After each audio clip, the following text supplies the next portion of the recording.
99 հոգանոց ցուցակով Գյումրիի ավականու 33 տեղի համար պայքարող քաղաքացիական պայմանագիրը չորեքշաբթի Լեփլեցում դահլիճում է համակիրներին պատմել անելիքների մասին։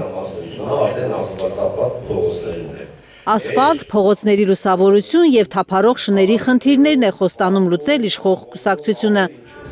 Գյումրեցիների համար նաև բարեփոխված հասարակական տրանսպորտի խոստում ունի ՔՊ-ն։ Ցուցակի առաջին համարը բացառում է, որ Երևանի օրինակով այստեղ էլ ի վերջո կթանկանա տրանսպորտի ուղևորցը։ Իմ պաշտոնավարման ընթացքում Գյումրիում տրանսպորտը չի թանկանալու, որպես գյումրեցի տղամարդ եմ ասում։ Սարիկ Մինասյանը նաև իր վարկանիշին է անդրադառնում, օրեր առաջ հայտարարել էր, թե 10-ից 8 գյումրեցին իրեն է ընտրելու։ Օրերս իշխանամերձ լրատվականներում սոցհարցումներ հրապարակեցին, որտեղ 45% է Մինասյանի վարկանիշը։ Եվս 10 կամ 9 օր կա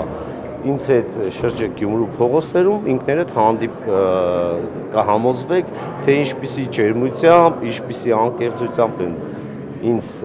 դիմավորում գյումրեցիները։ Ազդել է Մինասյանի վարկանիշի վրա ՔՊ-ի հետ ասոցացումը, հարցնում են Սարիկ Մինասյանին։ Մարտի 30-ին Գյումրին և գյումրեցին իր ընտրությունը կկատարի, բոլորս կհամոզվենք, թե որն է գյումրեցու ընտրությունը, գյումրեցին ում ինչքան է վստահում, ում անցյալն է գնահատում, ում ներկան է գնահատում։ Իշխանության թեկնածուին հարցերը խիտ են ու բազմազան։ Դիտորդները արձանագրել են, որ վարչական ռեսուրս է կիրառվում հօգուտ ՔՊ թեկնածուի։ Ինչու է այդպես։ Մինասյանը դիտորդներին խորհուրդ է տալիս զրուցել գյումրեցիների հետ։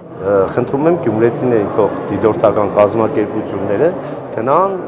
եւ դիտորդներին հարցնեն, լավ է, որ իրենց փողոցները կառուցվում է, թե վատ։ Քաղաքացիական պայմանագրի ավականու ցուցակի առաջին համարը նաև բացառում է, թե մարտի 30-ին ընտրություններում հաղթելու դեպքում ինքը քաղաքապետի աթոռը զիջելու է ցուցակի երկրորդ համարին՝ Աննա Հակոբյանի ազգական Վահագն Մկրտչյանին։ Կարինե Մանգասարյան, Ալբերտ Սերոբյան, Աշոտ Մնոյան և Նորայր Հակոբյան, Հայլուր։